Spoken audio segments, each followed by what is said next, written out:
Well, it means overthrow governments that Yes. that the U.S. doesn't like. Now, that's democracy. this is huge, though. We don't know how many hundred dead. Officially, it's 150, but it's undoubtedly more. It's probably several hundred. Yeah. And President Hu had to abandon the Group of Eight summit there in L'Aquila and go home. It's a very big deal. And think of it: you're not messing with Iraq, which has virtually no retaliatory capability, nor are you messing with Iran, which has a limited sort of regional capability. This is now China. They have ICBMs. They have all sorts of things. And specifically, it seems to me, it ought to be evident, I think, to most people, that these cyber attacks are a direct retaliation for this. In other words, the argument of the soft power group here in Washington, the Nye, Brzezinski, Soros, Huntington until his recent death, is don't attack places like Iran, overthrow the government, and then use these places as kamikaze puppets in your own service. So the Chinese say, all right, you think you have a cheaper way with some plausible deniability.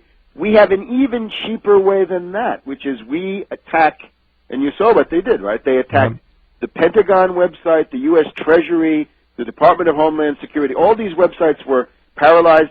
The South Korean Defense Ministry, the South Korean Principal Spy Agency, the Washington Post. Sure. All of these were essentially shut down. And lest we forget, not 2 months ago, the government admitted that our major infrastructure computer systems in many cases had been penetrated by the Chinese, but they said all of those things had been removed from the software that had been implanted. So this is an absolutely canvas-wide potential.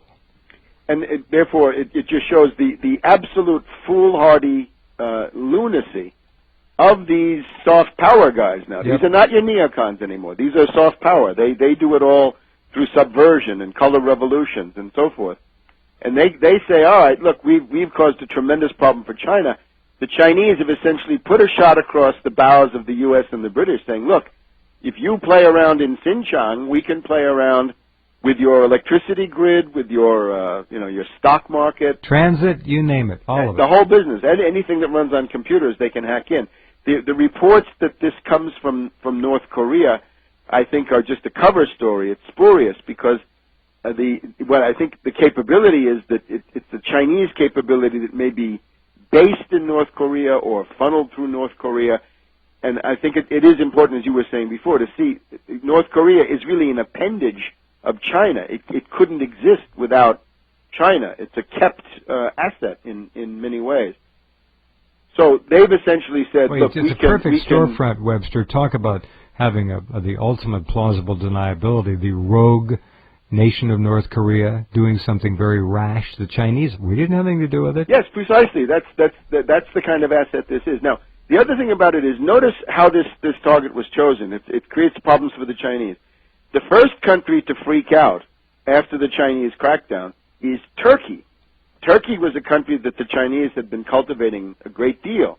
And now the Turks have even gone to the UN saying they want a discussion of Xinjiang. The Chinese will veto any of that immediately because they say this is an internal affair. And they're right up to a point, except it's actually an international aggression, but they're not going to say that.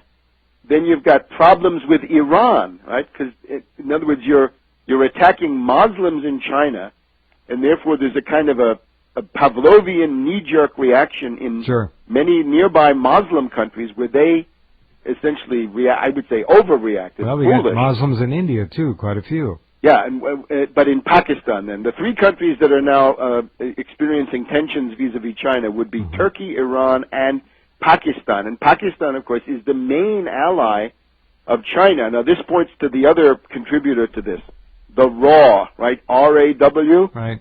The Research and Analysis Wing, meaning Indian intelligence. That the reports I have are, part of it is this Rabia Kadir and her World Uyghur Congress operating here with U.S. taxpayer money, right? You can be happy you're paying for this charming lady and her constant cell phone calls, satellite cell phone calls around the world.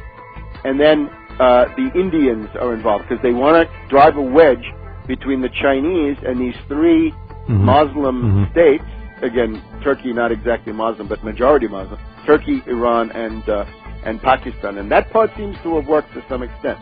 So we've basically taken a giant step in the escalation of the crisis. We've seen maybe the opening act of what might become World War III. Could indeed. Raw versus ISI, right on the front part of the battleground so far, for sure. All right. Another hour to go with Webster Tarpley. Stay tuned. We shall continue in just a few minutes.